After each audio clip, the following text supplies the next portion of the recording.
नमस्कार दोस्तों, मैं भावेश मुंडेल आप सभी का आपके अपने channel maths by Bhavesh sir पर स्वागत करता हूं, अभिनंदन करता हूं।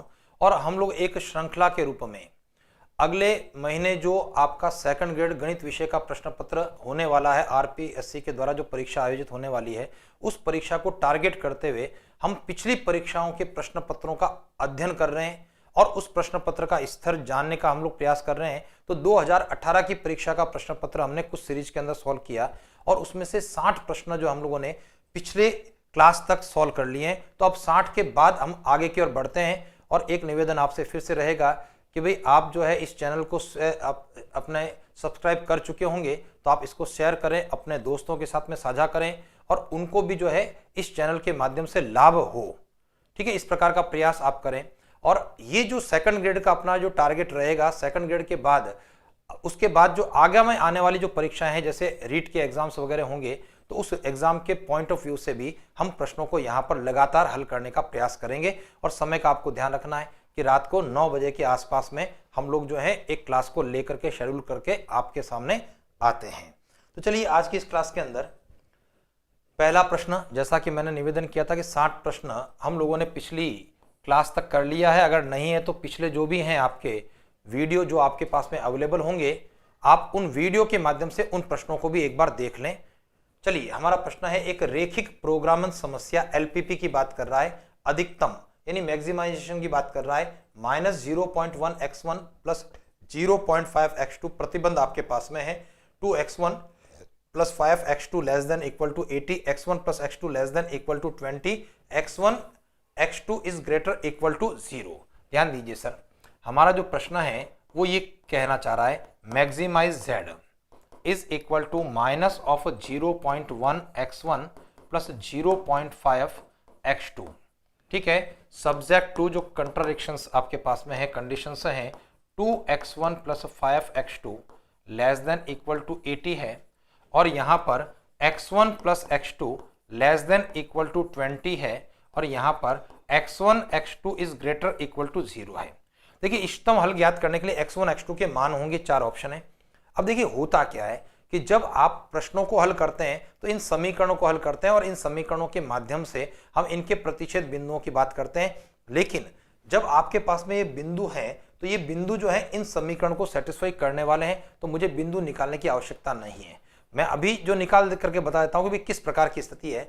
देखिए, जो पहली कंडीशन है आपकी 2x1 plus 5x2 is equal to 80 के माध्यम से जब मैं अगर इसको देखता हूं तो हमारे पास में एक रेखा का निर्माण हो रहा है जिसमें यहां पर x1 है, x2 है। अगर मैं x1 का मान 0 रखता हूं तो x2 का मान देखिए 16 आ जाएगा और x2 का मान 0 रखने पर x1 का मान कितना आ जाएगा, 40 आ जाएगा। तो ये 0, 16 और 40 0 से जाने वाली एक रेखा की बात हो गई। और दूसरी जो स्थिति की बात कर रहा हूं मैं, दूसरी समीकरण हमारे पास में x1 plus x2 is equal to 20 के आधार पर अगर मैं उसकी टेबल की बात करूंगा तो वैसे जो है मुझे आवश्यकता नहीं है सर, सीधा सीधा ये 3 बिंदु ही मेरे पास में आने वाले हैं, इसको ध्यान देना। तो आप केवल और केवल इन 3 बिंदुओं के द्वारा ही आप इसको मैक्सिमाइज वाली स्थिति को आप सेटिस्फाई करवा देंगे, आपके प्रश्न का उत्तर आपके पास में आ जाएगा। ठीक है, तो ये x1 x2 को रखने पर x1 का मान 0 रखने पर x2 20 है। ठीक है, और अगर x2 का मान 0 रखता हूं तो x1 आपका 20 है। और इन दोनों का अगर मैं प्रतिच्छेद बिंदु को ज्ञात करने की बात करता हूं, ठीक है ना, तो मैं यहां पर बात कर रहा हूं सर 2x1 प्लस 5x2 बराबर 1 बराबर 80 और दूसरी समीकरण x1 प्लस x2 बराबर 20। अगर मैं इन दोनों को देखता हूं तो यहां से आपका प्रतिच्छेद बिंदु आता है। ठीक है, और जब प्रतिच्छेद बिंदु की बात करता हूं तो ध्यान देना कि जब मैं समीकरण नंबर 2 को 2 से गुणा करता हूं, देखो यहां पर 2 से गुणा करने पर 2x1 हो जाएगा और ये कट जाएगा, तो समीकरण नंबर 2 को गुणा करते हुए घटाना है। तो यहां से 2 से गुणा करने पर 3 होगा और 2 से गुणा करने पर 40 होगा। तो आपका x2 का मान 40/3 बनकर के आ रहा है। और अगर x2 जब 40/3 आ रहा है, पक्षांतर कर दिया तो 60, तो ये आपका रिजल्ट रहा 20/3 के रूप में। तो मैं यही कहना चाह रहा था कि तीनों बिंदु आपके पास में यहां पर है सर। ठीक है, तो प्रश्न जो बहुत आसान दिया गया, भाई हम लोगों को सॉल्व करने की आवश्यकता नहीं थी, लेकिन आपको बताने के लिए मैं सॉल्व किया कि भाई इस प्रकार का प्रश्न आएगा तो पॉइंट आपके पास में, अगर x1 x2 है तो आपके पास में। तो चलिए, अगर मैं इसको ग्राफिकली बात करता हूं आपके लिए फिर से, तो पहली जो लाइन है वो 0 16 और 40 0 से जा रही है, तो 40 0 लगभग यहां पर कोई स्थिति अगर मान लेते हैं हम लोग और 0 16 की यह स्थिति बन जाए, तो पहली पंक्ति आपकी ये हुई सर 0 16 और 40 0। क्लियर है, ये लाइन है। और यहां पर कंडीशन क्या है, लेस देन का मतलब टुवर्ड्स द ओरिजिन है, यानी कि नीचे वाला हिस्सा है ओरिजिन की तरफ वाला। और दूसरी रेखा में 0 20 वो लगभग ये पोजीशन है आपकी, और 20 0 वो यहां पर होगा, और यहां पर भी क्या होगा कि ये लाइन इस प्रकार से आ रही है, और यहां पर भी लेस देन वाली कंडीशन है, तो टुवर्ड्स द ओरिजिन है। तो कुल मिलाकर के आपका ये जो है वो हल क्षेत्र है। ध्यान दीजिए, इसको हम लोग क्या कहते हैं, हल क्षेत्र है, सुसंगत हल। और इष्टतम कहां होगा, इष्टतम होगा इन बिंदुओं पर, जो ये बिंदु आपका A 20 0 या यहां पर बिंदु B जो कि प्रतिच्छेद बिंदु है आपका 20/3 और 40/3, और तीसरा बिंदु जो C है 0/16। तो कहने का मतलब यह है कि ये 20 0 20 3 20/3 40/3 और 0 16 ये तीनों बिंदु जो है आपके 3 ऑप्शन के रूप में आपको दे दिए थे। तो अब आपको करना क्या था, केवल और केवल इन बिंदुओं के द्वारा आप उसको सेटिस्फाई करवा देते। हाँ, यहां पर अगर सीधा सेटिस्फाई करवाते तो एक शायद रिस्क हमारी हो सकती थी।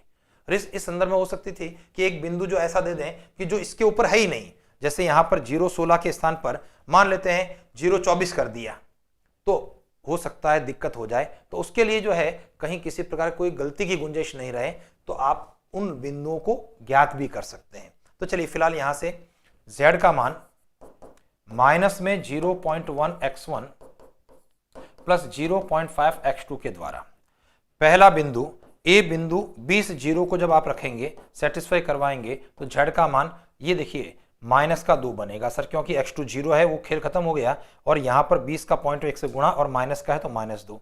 दूसरा बिंदु b जब रखेंगे 20/3 और 40/3, 20/3 और 40/3 को जब रख रहे हैं, तो देखिए मैं इसको सीधा करना चाह रहा हूं कि 20/3 रखेंगे, पॉइंट हट गया, तो ये रिजल्ट रहा आपका -2/3, और 40/3 रखेंगे तो 4 पंजा ये 20/3 हो गया, और कुल परिणाम 18/3 का मतलब 6 के बराबर बनकर के आ गया। और तीसरा जो बिंदु है आपका C, यहां पर 0 16 रखा, और 0 16 रखने पर z का जो मान है 0 रखने पर चला गया, और 16 रखने पर 16 पंजा 80 यानी 8 आ गया। तो मैक्सिमम कहां है, ये इस स्थान पर आपका मैक्सिमम मान है। ठीक है, और वो बिंदु कौन सा है, 0 16, और आपका ऑप्शन नंबर 3 आपके प्रश्न का उत्तर रहा। तो वैसे तो जो है आप अगर समय नहीं है तो उन्हीं बिंदुओं को डायरेक्ट आप ट्राई कर सकते हैं, लेकिन हो सकता है 90% में तो वही दिया जाएगा, लेकिन 10% में अगर गड़बड़ कर जाए एग्जामिनर आपके साथ में, है ना, तो उस स्थिति के अंदर इन बिंदुओं को इस प्रकार से ज्ञात करना होता है। चलें आगे बढ़ते हैं।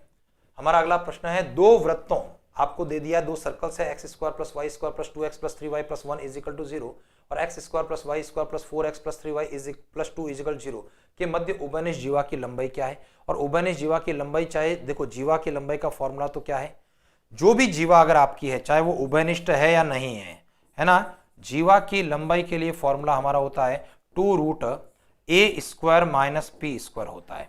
और जहां पर a उस वृत्त की त्रिज्या होती है और p का अभिप्राय वृत्त के केंद्र से जीवा पर डाला गया लंब होता है। अब अगर मैं यहां पर दो वृत्तों की बात करता हूं, देखिए ये एक वृत्त है और ये दूसरा वृत्त है, तो उभयनिष्ठ जीवा का मतलब है कि ये AB जो लंबाई वाली रेखा है ये आपकी उभयनिष्ठ जीवा है। तो मैं क्या करने वाला हूं, मैं किसी एक वृत्त की बात करूंगा, पहले जीवा का समीकरण निकालूंगा, क्योंकि देखिए A का मतलब किससे है, A का मतलब वृत्त की त्रिज्या है, तो कोई भी वृत्त की त्रिज्या हमारे द्वारा चलेगी, चाहे वो पहला वृत्त लिया जाए चाहे दूसरा लिया जाए।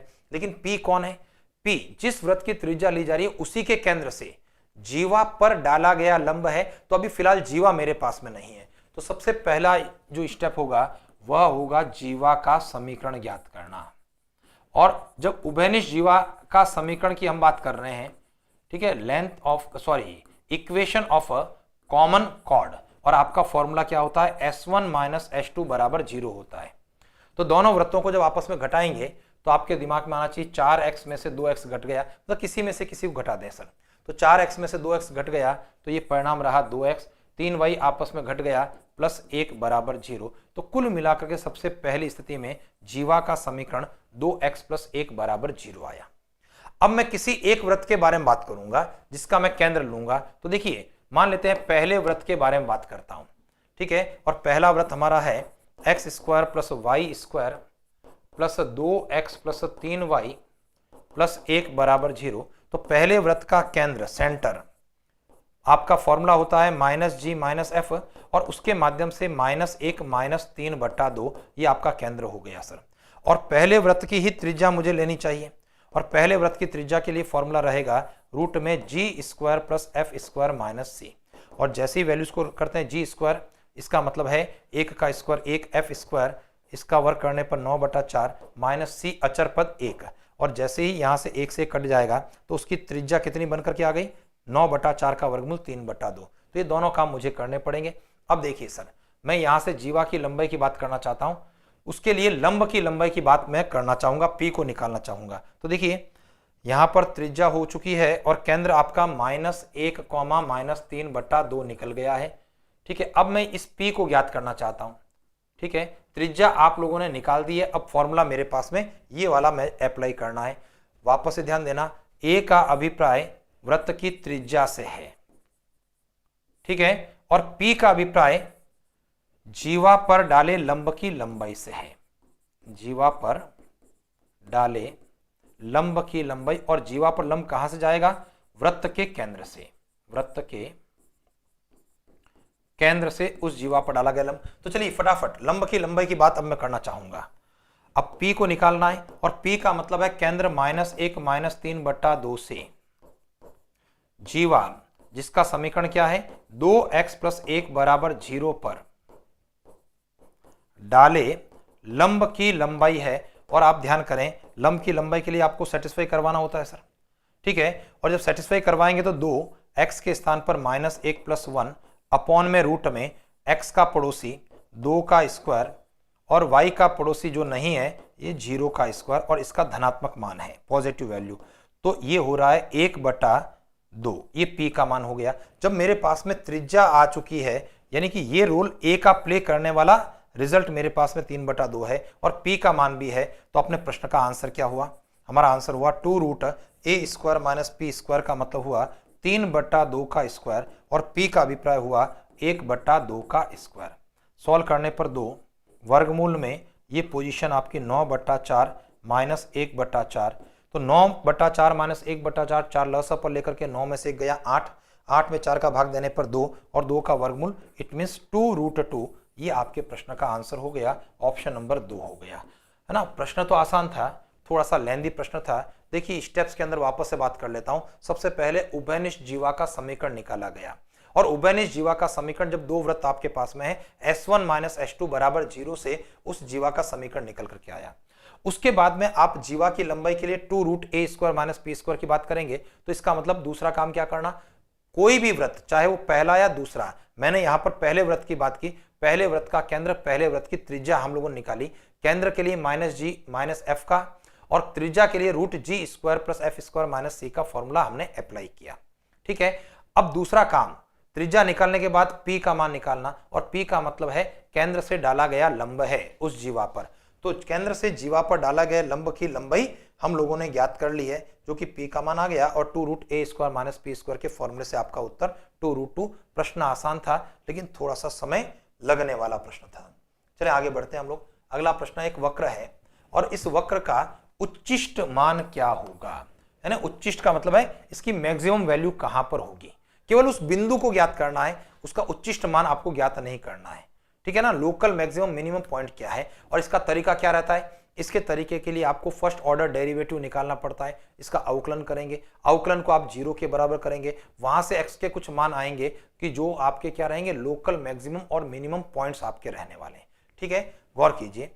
तो यहां पर अच्छा एक बात और ध्यान करना कि जो 4 बिंदु हैं, ठीक है, उसमें से 3 बिंदु मेरे समीकरण के रिजल्ट्स होंगे, तो आपको जो है आगे सॉल्व नहीं करना होता। देखिए जैसे यहां पर f' की बात करता हूं, देखिए फंक्शन हमारा fx यहां पर लिख लेता हूं, 3x⁴ - 2x³ - 6x² प्लस में 6x + 1, ये आपका fx हो गया। तो f' इसका अवकलन किया तो ये रिजल्ट रहा 12x³ माइनस में 6x² माइनस में 12x प्लस में 6। ये आपका जो है अवकलन हो गया। ठीक है, अब मैं क्या करना चाहता हूं, मैं ये करना चाह रहा हूं कि फॉर लोकल मैक्सिमम और minimum points F dash x जो होता है वो 0 के बराबर किया जाता है। तो 12x³ minus 6x² minus 12x plus 6 बराबर 0। और आपके दिमाग में आना चाहिए कि ये x की एक क्यूबिक इक्वेशन बन रही है, और जब क्यूबिक इक्वेशन है तो x के यहाँ पर 3 मान होंगे, और मेरे ऑप्शन में x के 4 मान दिए, इसका मतलब एक मान फर्जी दे दिया। 3 मान तो यहाँ पर होंगे सर। और अब आप इसको देखेंगे भाई 0 रखना, तो अब मैं देख रहा हूं कि जब ऑप्शन नंबर 4 को देखता हूं मैं, x का मान अगर 0 रखता हूं तो क्या ये सेटिस्फाई हो रहा है क्या? 0 0 0 और 6 बच जाता है, इसका मतलब सेटिस्फाई हुआ क्या? x बराबर 0 रखने पर 6 बराबर 0, इसका मतलब x का ये मान मेरा नहीं है जो फर्जी में मुझे दे दिया। और अगर चाहे तो इन मानों को चेक भी कर लें। x बराबर 1 रखना, तो 1 रखने पर देखो ये 12, और ये 1 रखने पर -12, देखो ये कट जाएगा।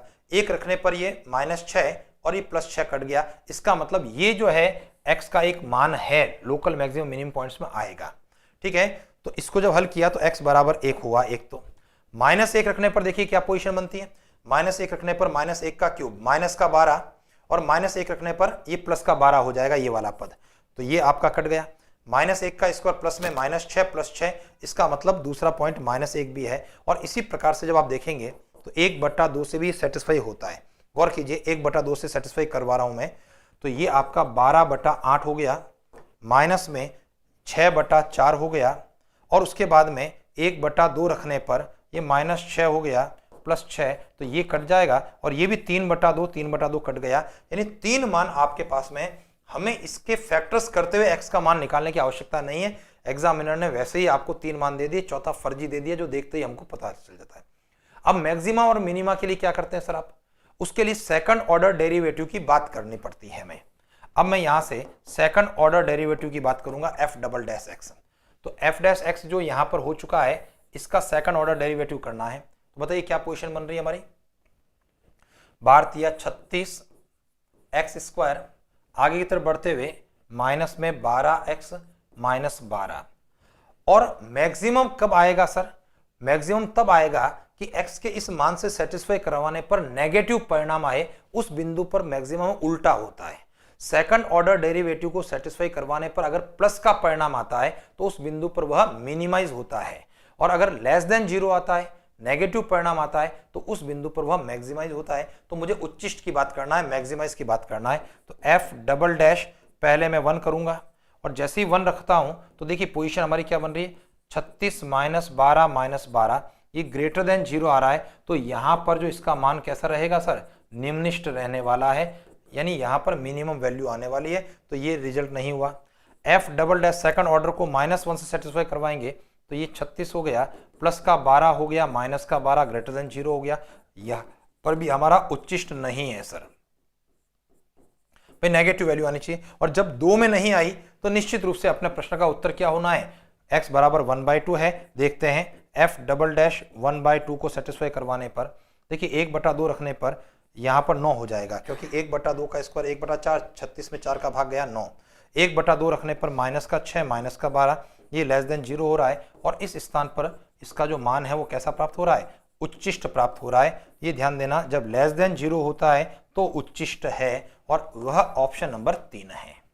ठीक है सर, तो कुछ कैलकुलेशन आपको करनी होती है, कुछ एग्जामिनर ने दे दी है। जैसे अभी आपने देखा होगा पिछला एलपीपी का प्रश्न था, तो वहां पर भी जो प्रतिच्छेद बिंदु आते हैं, या जो आपके पॉइंट्स जहां से उसका जो अपना मान निकलना है, वो पॉइंट्स आपको ऑप्शन में थे। और यहां पर भी उस समीकरण के परिणाम, यानी कि समीकरण को हल करने पर उस समीकरण के मूल क्या है, वो आपके पास में ऑप्शन में थे।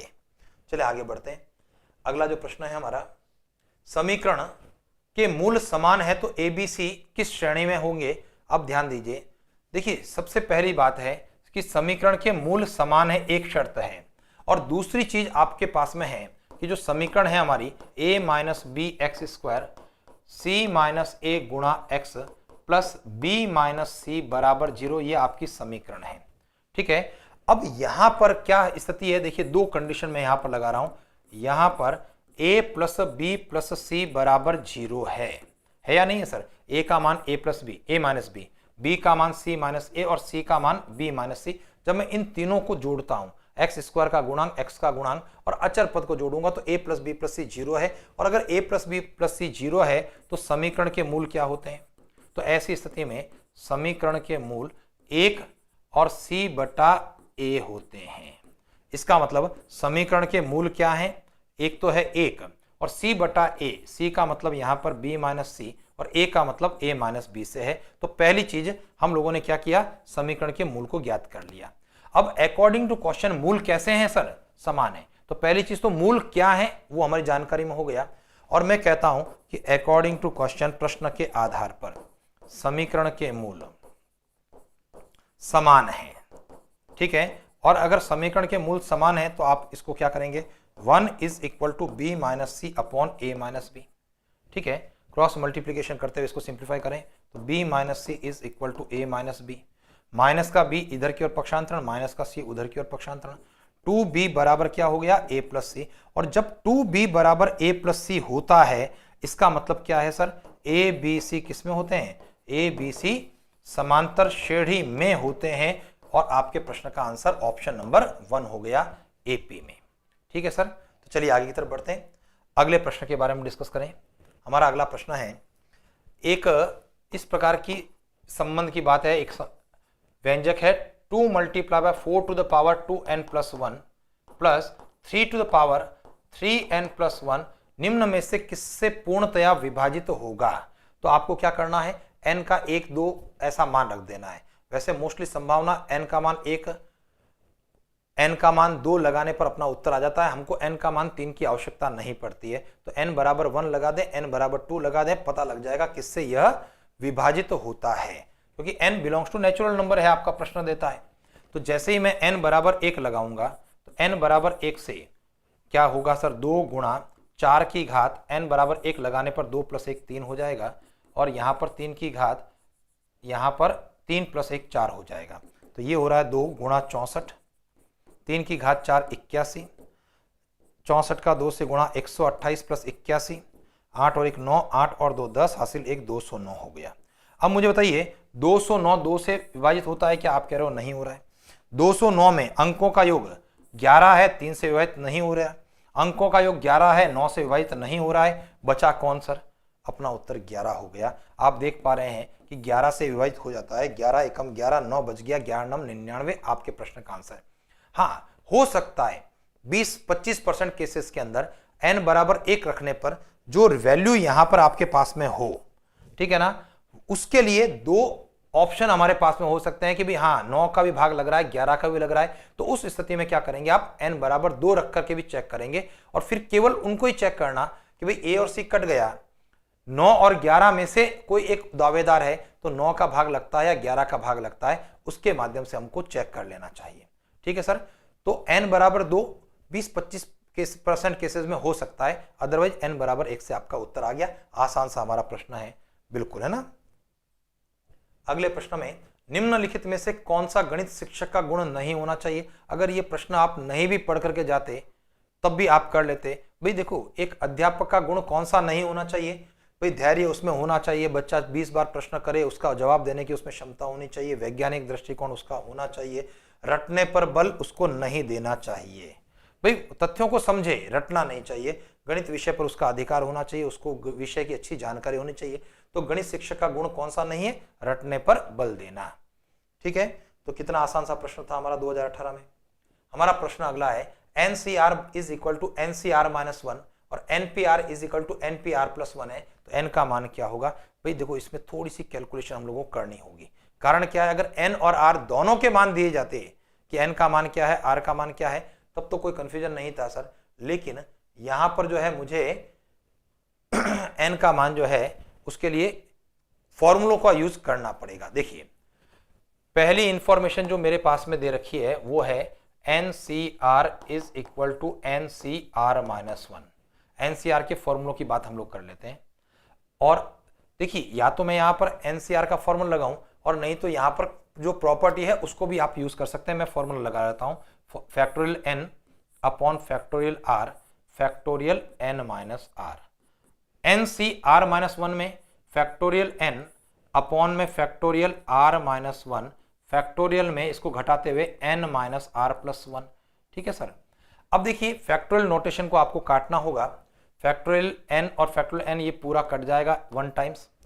अब फैक्टोरियल r और फैक्टोरियल r माइनस 1 में बड़ा कौन है पता लगा, यहाँ r है और वहां r में से एक घट रहा है, तो बड़ा ये है, तो यहां पर बचेगा ये r बाहर आकर के बाकी कट जाएगा। यहाँ n में से r घट रहा है और वहां से n में से r घटने के बाद एक जुड़ता भी है, तो बड़ा इस बार राइट हैंड साइड का पद है, तो ये कट जाएगा और बड़ा ये का ये बाहर बच जाएगा n माइनस आर प्लस 1। चलिए क्रॉस मल्टीप्लिकेशन करने पर n minus r plus 1 is equal to r, तो n minus 2r plus 1 is equal to 0। ये पहले संबंध से n और r की एक समीकरण हमें प्राप्त हो गई। यों का यों npr वाला फॉर्मूला, उसका फॉर्मूला लगाना है, nr की एक संबंध और आएगा। तो दूसरा रिजल्ट हमारे पास में है npr is equal to npr plus 1। ध्यान दीजिए यहां हो गया sir factorial n upon factorial n minus r, ठीक है ना, is equal to factorial n upon factorial घटाते हुए n माइनस r माइनस 1।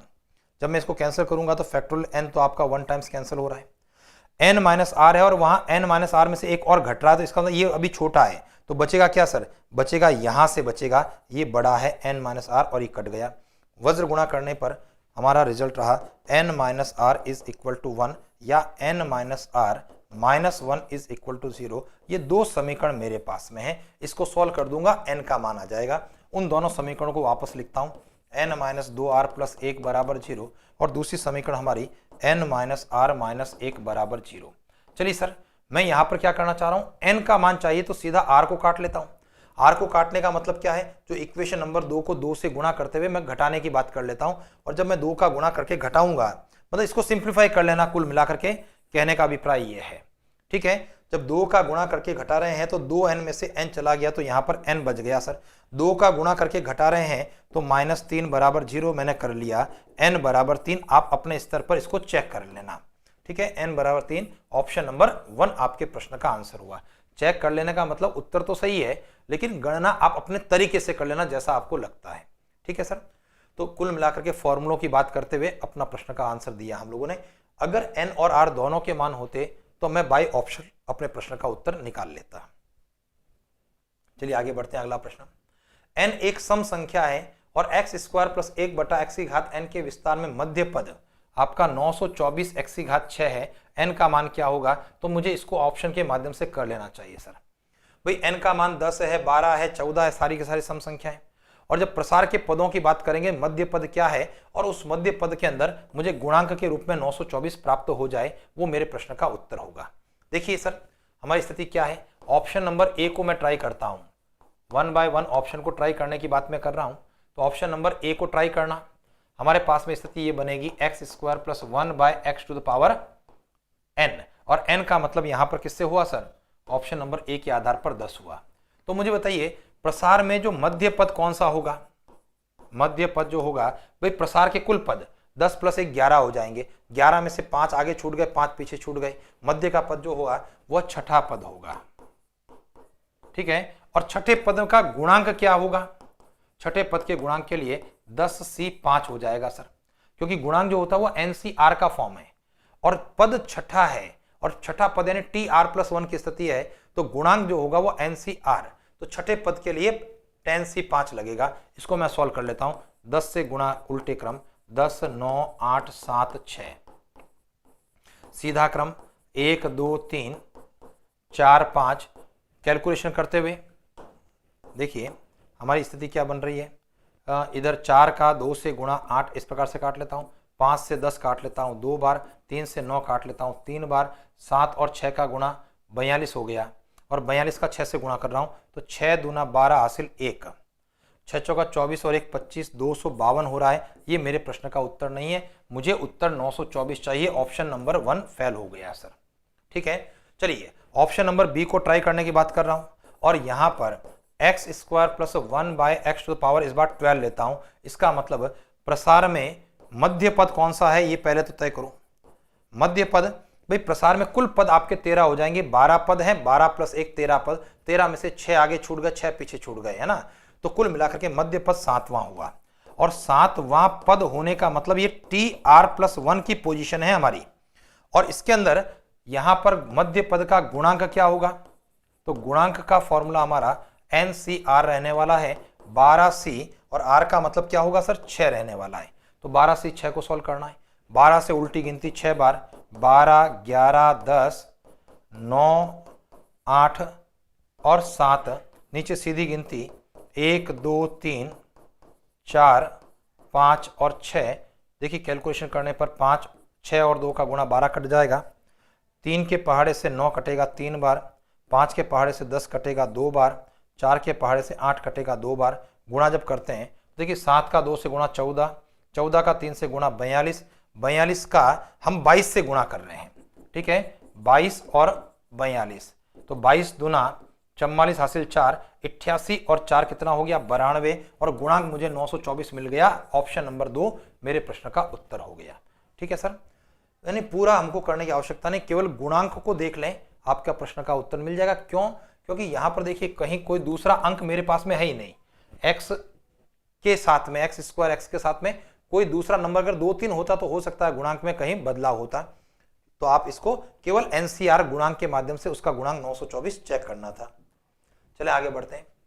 हमारा प्रश्न इस प्रकार से, निम्नलिखित में से कौन सा ब्लूम द्वारा प्रदत्त शैक्षिक उद्देश्यों के वर्गीकरण के ज्ञानात्मक पक्ष का सर्वोच्च उपक्षेत्र माना गया है।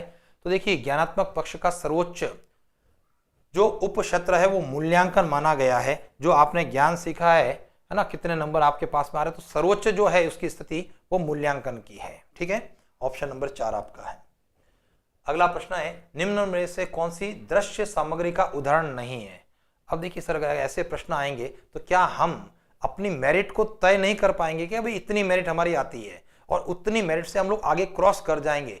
देखिए ये अगर क्लास आप देख रहे हैं तो निश्चित रूप से आपका कॉन्फिडेंस बढ़ रहा है, मैं ऐसा निश्चित रूप से मान रहा हूं, और आपको भी लग रहा होगा कि अरे यार ऐसे प्रश्न आ जाएंगे तो हम ऐसे प्रश्न तो निश्चित रूप से कर लेंगे सर। आपको केवल और केवल ये काम करना है, सिलेक्शन आपका सही होना चाहिए, कौन सा प्रश्न मुझे नहीं करना है। ये सिलेक्शन जब आप कर लेंगे उस दिन आपका सिलेक्शन अच्छे से हो जाएगा। ठीक है, क्योंकि पूरा का पूरा 150 मिनट में 150 प्रश्न बहुत मुश्किल से, लगभग से असंभव सी स्थिति है, नहीं कर पाएंगे, तो जितने करें उतने सही करें। अब मेरे यहाँ पर है कौन सा दृश्य सामग्री का उदाहरण नहीं है, तो दृश्य सामग्री में रेडियो आएगा क्या भाई, बाकी तो प्रतिरूप है, मॉडल है, कोई वस्तु है, कोई चित्र तस्वीर है, ये सारे के सारे दृश्य हैं, और रेडियो ही तो है आपका, दृश्य नहीं है, श्रव्य सामग्री का उदाहरण हो गया। ऑप्शन नंबर 4 हो गया। आगे बढ़ते हैं सर। यह विचार की प्रभावी अधिगम सिर्फ सामाजिक संदर्भों में ही संभव है, यह दृष्टिकोण किसने अभिव्यक्त किया है। अगर ये पढ़ रखा है तो ही उत्तर दे सकते हैं हम लोग, बाकी ऐसे प्रश्नों के अंदर आप टप्पे मत मारना। ये जो है कि सिर्फ सामाजिक संदर्भों में ही संभव है, प्रभावी अधिगम सामाजिक संदर्भ, और ये है लिव वाइगोत्स्की का, ये आपका जो है स्टेटमेंट है। ऑप्शन नंबर 4 है, अगर पढ़ा है तो करना, नहीं तो नहीं करना ऐसे प्रश्न। आगे बढ़ते हैं। देखिए एक अच्छा सा प्रश्न है, 8 अमेरिकी और 5 भारतीयों में से 6 सदस्यों की समिति कितने प्रकार से बनाई जा सकती है, जबकि उसमें कम से कम 3 भारतीय हों। ये देखो समिति को बनाने का तरीका क्या है, कम से कम 3 भारतीय होना, यानी 3 या 3 से अधिक भारतीय होना, 6 मेंबर की समिति बनाना है, और मेरे पास में भारतीय 5 है और कुल 8 अमेरिकी है। देखिए मैं यहां से बात करूंगा, भारतीय 5 है और अमेरिकी कुल 8 व्यक्ति हैं, और मुझे 6 सदस्यों की कमेटी का चयन करना है। ठीक है, कैसे बनानी है, कम से कम 3 भारतीय होने चाहिए। तो पहली स्थिति क्या बन रही है हमारी, 3 भारत के लोग हो जाएं और 3 अमेरिका के लोग हो जाएं, ये पहला केस हो गया। दूसरा, कम से कम का मतलब बढ़ाते हुए 4 भारतीयों को बना लें और अमेरिका को 2 रख दें। तीसरी हमारी स्थिति, भारतीयों 5 में से पूरे 5 ले लिए जाए और अमेरिकी सदस्य 1 ले लिया जाए। अब इसके आगे पॉसिबिलिटी नहीं है। तो चलिए चयन का तरीका है, कॉम्बिनेशन की हमारी बात हो रही है, तो इसको कैसे हल करेंगे। हमारे प्रश्न का आंसर रहेगा 5C3 गुणा 8C3, ये पहला परिणाम। दूसरे परिणाम के लिए ये 5C4 की बात करूंगा मैं, तो 5C4 गुणा 8C2, ये वाला 8C2 हो चुका है। और तीसरा 5C5 गुणा 8c1 और गणना कर लेते हैं। 5c3 का मतलब 5c2 से है और 5c2 का मतलब 5 चौक 20 में 2 का भाग देना 10 से है। 8c3 का मतलब 8 7 6 उल्टा क्रम, सीधा क्रम 1 2 3 का भाग, तो 6 से 6 कट जाएगा, 8 और 7 का गुणा 56 हो जाएगा। 5c4 का मतलब 5c1 से है जो कि 5 है और 8c2 का मतलब 8 और 7 का गुणा 56 में 2 का भाग 28 हो जाएगा। 5c5 का मतलब 1 है और 8c1 का मतलब 8 से है। चलिए सर, ये आपका रिजल्ट रहा 560। 28 और 5 का गुणा 140 प्लस 8 जोड़ने पर 500 600 708 आपका रिजल्ट हो गया। ये बहुत अच्छा सा, बहुत प्यारा सा प्रश्न है। ऑप्शन नंबर 2 आपके प्रश्न का उत्तर है। तो कोई जरूर नहीं कि सर जो पिछले साल आया वो नहीं आएगा, भाई इस यही प्रश्न, यही पैटर्न का प्रश्न बनेगा, कोई लैंग्वेज हल्की फुल्की सी आपके वहां पर एग्जामिनर के द्वारा चेंज करवाई जाएगी। अगले प्रश्न की बात करते हैं। एक नियमित n भुजाओं वाले बहुभुज, यहां पर जो नियमित शब्द आ रहा है और बहुभुज की बात आ रहा है, ये सम बहुभुज की बात कर रहा है। सम बहुभुज रेगुलर पॉलीगन की बात कर रहा है। केंद्र बिंदु z बराबर 0 पर है। इसका एक शीर्ष z1 का मान ज्ञात है। z2 जो है वो z1 के आसन शीर्ष है, z1 का आसन यानी पड़ोस का शीर्ष है। z2 का मान क्या संभव है?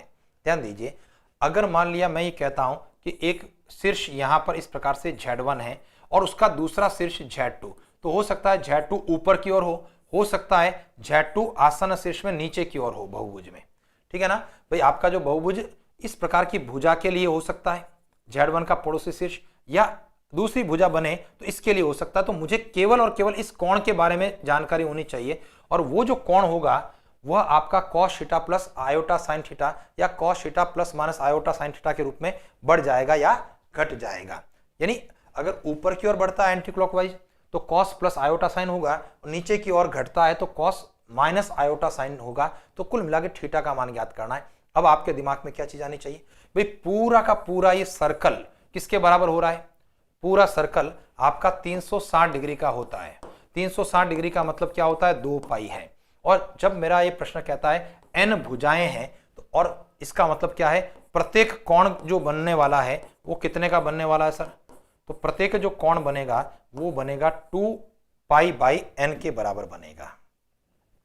ध्यान दीजिए, 2 पाई और n कोण आपके बनने वाले हैं सर। अगर n भुजाएं होगी इस प्रकार से, है ना, दूसरी तीसरी ऐसा करोगे तो, और सभी कोण समान समान है, तो 2 पाई टोटल है और उसमें n का आपको भाग देना है, तो ये थीटा का रोल प्ले कर रहा है। तो हमारे प्रश्न का जो आंसर रहेगा वो क्या रहना है भाई? z1 और यहां पर cos theta plus minus iota sine theta, ये आपका रिजल्ट है। तो z1 तो रह ही रहा, cos थीटा का रोल जो कि 2 पाई बाई n है, cos 2 pi by n plus minus iota sine 2 pi by n, ये आपके प्रश्न का आंसर है। ऑप्शन नंबर पहला है। ये भी आपका प्रश्न आसान प्रश्नों की श्रेणी में है। केवल और केवल थीटा का मान अगर ओरली हम लोग देख लेते भाई, पूरा का पूरा 360 2 पाई और n कोण वहां पर बनने वाले हैं, और प्रत्येक कोण के बीच जो प्रत्येक कोण होगा वो 2 पाई बाई n होगा, और cos theta plus iota sine theta, तो मौखिक रूप से आप अपना उत्तर 2 पाई बाई n को देखते हुए अपना उत्तर ही दे सकते हैं। और प्लस माइनस तो होना ही है, क्योंकि एक ऊपर भी हो सकता है z2 और उसका पड़ोसी नीचे भी हो सकता है। चले आगे बढ़ते हैं। हमारा अगला प्रश्न है, एक वक्र है y बराबर a root x plus b x, बिंदु 1,2 से गुजरता है तथा वक्र रेखा x बराबर 4 तथा x अक्ष से घिरा हुआ क्षेत्रफल 8 वर्ग इकाई है, तो a और b का मान क्या होगा? अब ध्यान दीजिए सर, एक बार प्रश्न को और तसल्ली से आप पढ़ लें। हमारा प्रश्न कह रहा है curve y is equal to a root x plus b x passes from a point 1,2। पहली चीज तो ये है। दूसरी चीज कह रहा है, और वक्र जो आपका है कर्व और लाइन x बराबर 4 और x अक्ष से घिरा हुआ क्षेत्रफल 8 वर्ग इकाई है, तो a और b का मान क्या होगा? और इस प्रश्न को जो है कई सारे विद्यार्थी पिछली परीक्षा में छोड़ करके आए। अब क्यों छोड़ करके आए, है ना भाई, मुझे समझ में नहीं आया। कारण क्या है कि देखने में तो प्रश्न लग रहा है पता नहीं कितना कॉम्प्लिकेट होगा, कितना सा खतरनाक होगा। a और b का मान है। मुझे बताइए, ये बिंदु अगर इस वक्र के ऊपर है, इसका मतलब क्या होगा? इस बिंदु के द्वारा वक्र संतुष्ट होने वाला है। चलिए संतुष्ट होकर के ए बी के समीकरण की बात देखते हैं सर, क्या स्थिति बनने वाली है हमारी। तो यहां पर y बराबर a root x plus b x, है ना, और मैं यहाँ पर 1,2 से इसको क्या करवाने वाला हूँ, संतुष्ट करवाने वाला हूँ। और जैसे ही मैं इसको संतुष्ट करवाता हूँ, ठीक है, तो y के स्थान पर 2 हो गया, a x के स्थान पर 1, b x के स्थान पर 1, तो a प्लस b किसके बराबर हो गया सर, a प्लस b 2 के बराबर हो गया। ये इक्वेशन नंबर 1 है। और 4 ऑप्शन आप देखें, a प्लस बी 2 के बराबर, ऑप्शन नंबर 2 में 3 और 1, a प्लस बी 4 हो गया। ऑप्शन नंबर 4 में -3 -1, ये -4 हो गया। ऑप्शन नंबर 3 में -3 और 1 -2 हो गया। केवल और केवल यहां पर ऑप्शन नंबर ए में a प्लस बी बराबर 2 है। तो 3 ऑप्शन तो देखते ही कट गए सर, मुझे तो प्रोसेस की आवश्यकता ही नहीं पड़ी, बगैर प्रोसेस के हम अपने प्रश्न का उत्तर दे सकते हैं। ठीक है सर, ए और बी के मानों का।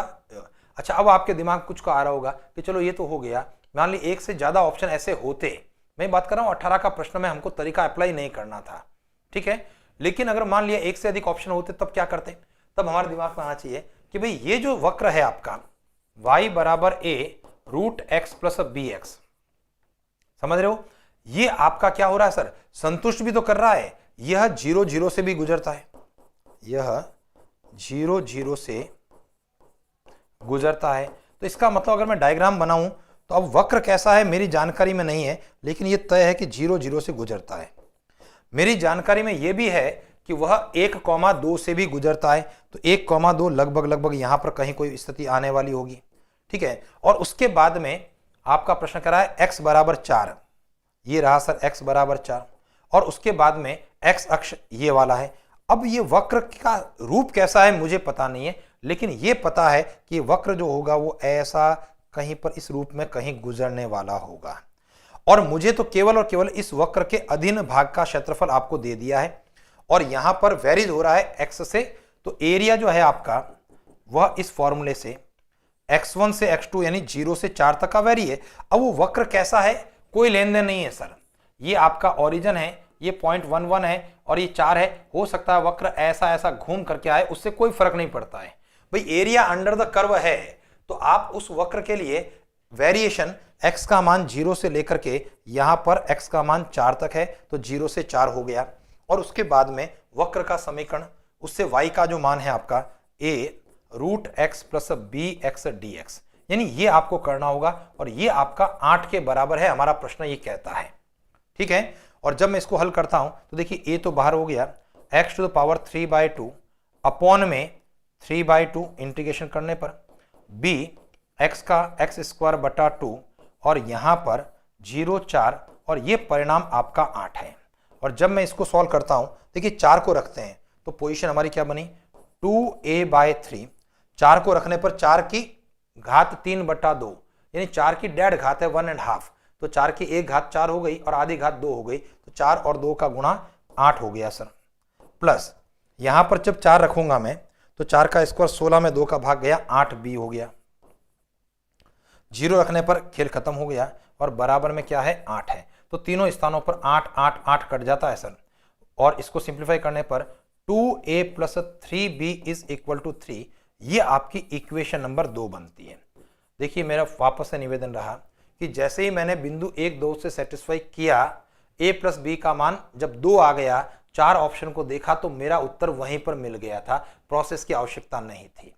प्रोसेस केवल किस लिए करवा रहा हूं कि मान लिया इसी प्रकार का कोई प्रश्न भविष्य में बन जाए, है ना, आपकी आने वाली परीक्षा के अंदर आ जाए, तो उसके लिए प्रोसेस क्या रहने वाला है, ठीक है। तो एक समीकरण आपके पास में ये हो गई सर, ठीक है, ये इक्वेशन नंबर 1 है a प्लस बी बराबर 2, और दूसरी समीकरण आपके पास में ये आ गई 2a प्लस 3b बराबर 3, और जब आप इसको सॉल्व कर लेंगे आपके प्रश्न का आंसर आपको मिल जाएगा, ठीक है। सॉल्व करना यानी कि मैंने ऊपर वाली समीकरण को 2 का गुणा कर दिया, घटा दिया, तो 2 से 2 घट गया, 3 से 2 घटने पर b का मान आपका आ जाएगा सीधा, देखो आप, और इधर से 2 का गुणा करने पर 4, तो b का मान -1 आ जाएगा, और b का मान -1 रखने पर a का मान 3 आ जाएगा, और ये आपके प्रश्न का उत्तर हो गया, ठीक है सर। तो मैं समझता हूं प्रोसेस आपके दिमाग में आया होगा।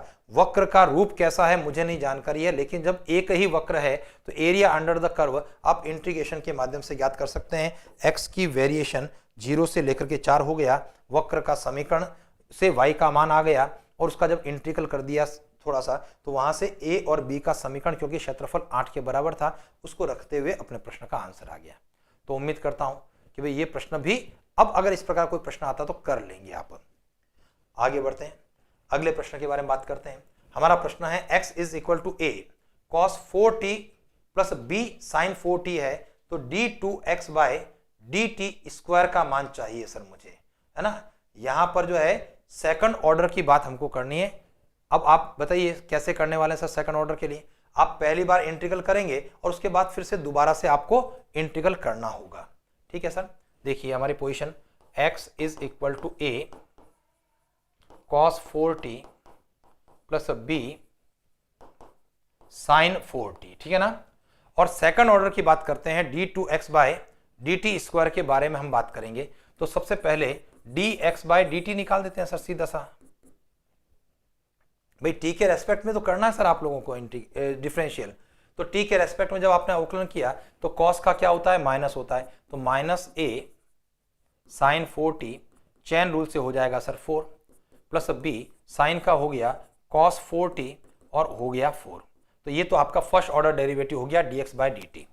अब सेकंड ऑर्डर डेरिवेटिव की बात करते हैं। दोबारा से हम t के रेस्पेक्ट में बात करने वाले हैं, और दोबारा जब बात करेंगे तो ध्यान दें इस साइन का cos पॉजिटिव में होता है, तो माइनस का a cos 4t, पहले वाला 4 है और एक 4 और आ गया इस 4t का, और cos का अब नेगेटिव हो जाएगा, तो माइनस b cos का डिफरेंशियल साइन 4t, पहले से 4 है और इस 4t का वापस से चैन रूल से 4 हो गया। तो कुल मिलाकर के हम लोग यहां से माइनस का 16 कॉमन ले सकते हैं, और ये परिणाम है a cos 4t plus b sine 4t के रूप में। और ये जो रिजल्ट रहा -16, और ये अपना मूल रूप से x है।